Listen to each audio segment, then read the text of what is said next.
Estamos de volta com o WW agora com o Lorival Santana, analista de internacional. Bem-vindo, Lori. Obrigado, boa noite. Bom, gente, vamos lá, falar de internacional agora. Em meio à guerra na Ucrânia e num ambiente de polarização global, o Brasil assume a presidência do Conselho de Segurança da ONU. Lula tem defendido reformas no colegiado. A reportagem é do Saulo Tiossi. The meeting is suspended. No dia 1º de outubro, a Albânia vai dar lugar ao Brasil na presidência do Conselho de Segurança da ONU. Os mandatos são mensais e protocolares. Mesmo assim, a liderança permite escolher as pautas e estabelecer prioridades. O Itamaraty deve reforçar o diálogo pela paz no leste europeu. As últimas tentativas fracassaram. Rússia e Ucrânia trocaram acusações do Conselho sem qualquer avanço na direção de um acordo. O governo brasileiro também tem como foco amenizar a polarização entre as grandes potências. O Brasil vai estar à frente de um grupo muito criticado pelo próprio presidente Lula. Em agosto, durante visita a Angola, disse que quem faz as guerras são justamente os integrantes do Conselho de Segurança. Semanas depois, em plena Assembleia Geral da ONU, ele defendeu a necessidade de mudanças no colegiado.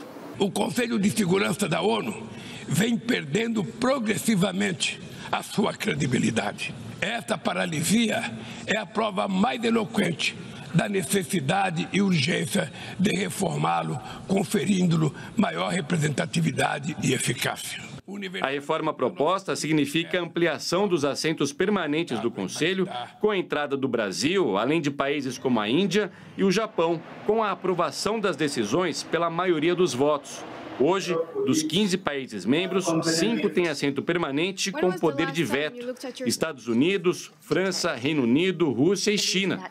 País que se opõe à ampliação, embora faça acenos ao Brasil de que aceitaria as mudanças. Por outro lado, com a guerra na Ucrânia e a ameaça chinesa de anexar Taiwan, a entrada de novos integrantes no Conselho de Segurança ganhou apoio do presidente americano Joe Biden. Na última Assembleia, o próprio secretário-geral da ONU, Antônio Guterres, defendeu a necessidade de mudanças para que o Conselho possa refletir melhor a realidade geopolítica do século XXI. Lorival, o que esperar do Brasil na presidência do Conselho? O Brasil ele tem uma atuação muito truncada pela contradição que existe entre a tradição do Itamaraty de manter uma defesa da lei internacional, né? E que se traduz, em geral, nos votos de condenação à invasão da Ucrânia pela Rússia. Houve só uma abstenção, seguida depois de um voto a favor da condenação na Assembleia Geral, isso ainda durante o governo Bolsonaro. Essa contradição já havia no governo Bolsonaro, né, que visitou Putin 8 dias antes da invasão e disse que o Brasil era solidário à Rússia, e se mantém com o presidente Lula.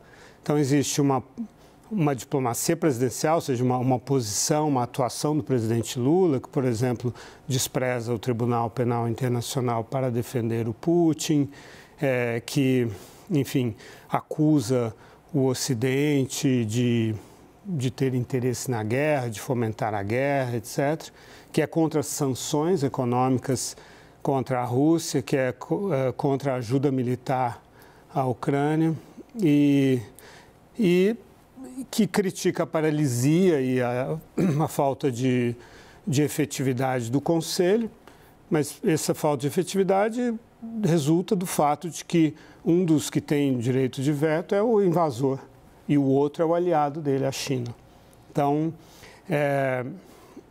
o que fazer, então, para tornar efetiva, para transformar em prática essa condenação apenas retórica à invasão? São as sanções, é a ajuda militar, é a forma de fazê-lo. Se fosse possível, se não houvesse o poder de veto, seria possível impor as sanções de forma legal. Agora, Lorival, dá para operar de alguma maneira, sendo presidente? Dá. Logo no início da reportagem do Saulo, a gente viu a imagem do Edi Rama. Ele é o primeiro-ministro da Albânia e a Albânia está presidindo o Conselho.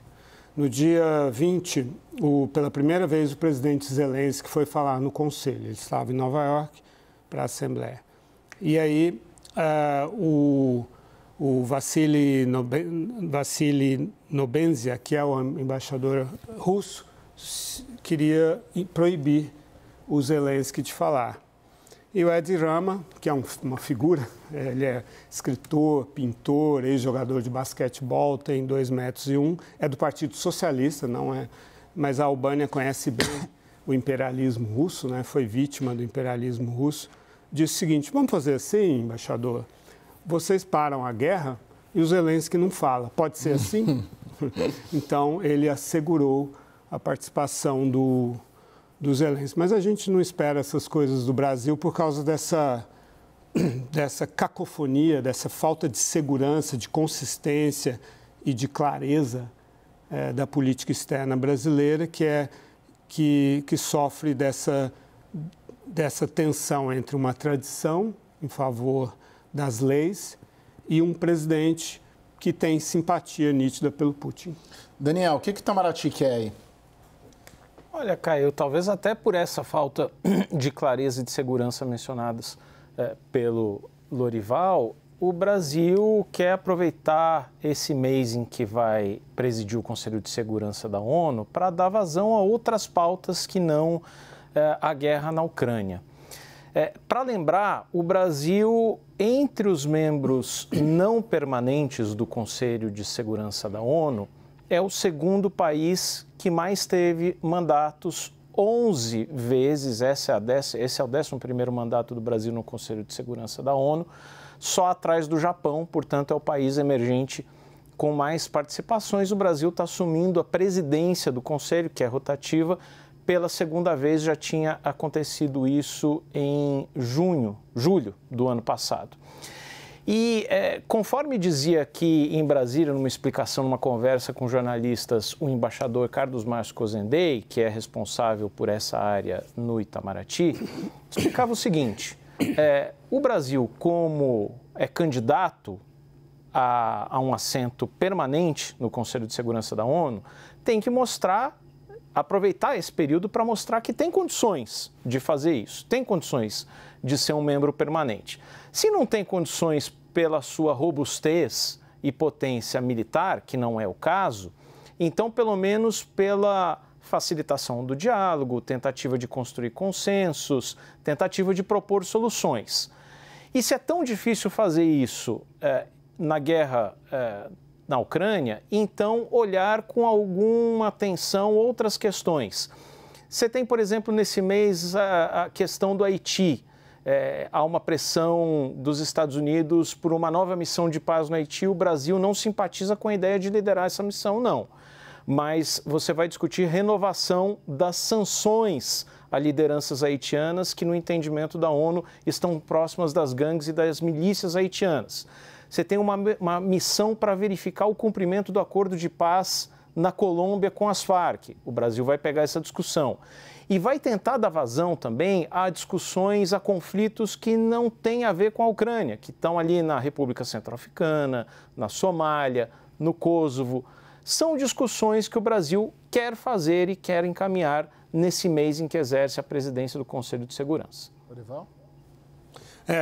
São questões importantes, né? Tem a própria questão da Venezuela também, mas a questão do Haiti, acho que é uma questão que precisa ser endereçada urgentemente, desde o assassinato do presidente Jovenel Moïse, que eu, naquele momento mesmo, em 2021, foi em julho de 2021, eu disse que precisava ter uma força de paz de novo no Haiti. Muitos especialistas discordaram disso, mas a situação totalmente se degringolou no Haiti, as gangues tomaram conta. Pode concluir, perdão. E é um Estado falido que não tem condições de sair dessa situação sozinho. Eu tenho uma dúvida. Essa quase obsessão, meta do Brasil ocupar o Conselho de Segurança da ONU, o Conselho de Segurança da ONU hoje é um órgão, assim, grandioso, um órgão poderosíssimo, ou ele já perdeu muita força do que era na sua concepção original? Logo, essa luta por esse posto, se conquistada, não vai entregar o que se esperava que poderia entregar? Ele funciona quando não há um envolvimento direto dos Estados Unidos, Rússia, China, Reino Unido e França em um conflito que ele tenta resolver, porque esses 5 países têm o poder de veto. Então, o que travou o Conselho de Segurança nos últimos 12 anos, ou seja, depois da intervenção da OTAN na Líbia, que foi a última coisa que foi aprovada, foi uma coisa importante dentro da função do Conselho de Segurança, que é de resolver conflitos, por isso que ele se chama Conselho de Segurança, manter a paz no mundo. Naquele momento, China e Rússia depois disseram que a OTAN extrapolaram o mandato que eles deram, abstendo-se, e aliás o Brasil se absteve também. Sim. E a partir daí não houve mais, ficou travado o Conselho de Segurança. Então é por isso que precisa acabar o poder de veto para que o Conselho de Segurança volte a funcionar. 20 anos atrás, eram os Estados Unidos que não queriam o fim do poder de veto porque eles estavam invadindo o Iraque ilegalmente. Agora é a China que quer invadir Taiwan e a Rússia que invadiu a Ucrânia, que não querem perder o poder de veto. Entendi. Lorival Santana, muito obrigado, viu? Prazer. Excelente final de semana para ti. Para todos. Para você também, viu, Daniel? Muito obrigado. E para todos que nos acompanharam até aqui. O WW termina agora. Boa noite, um excelente final de semana.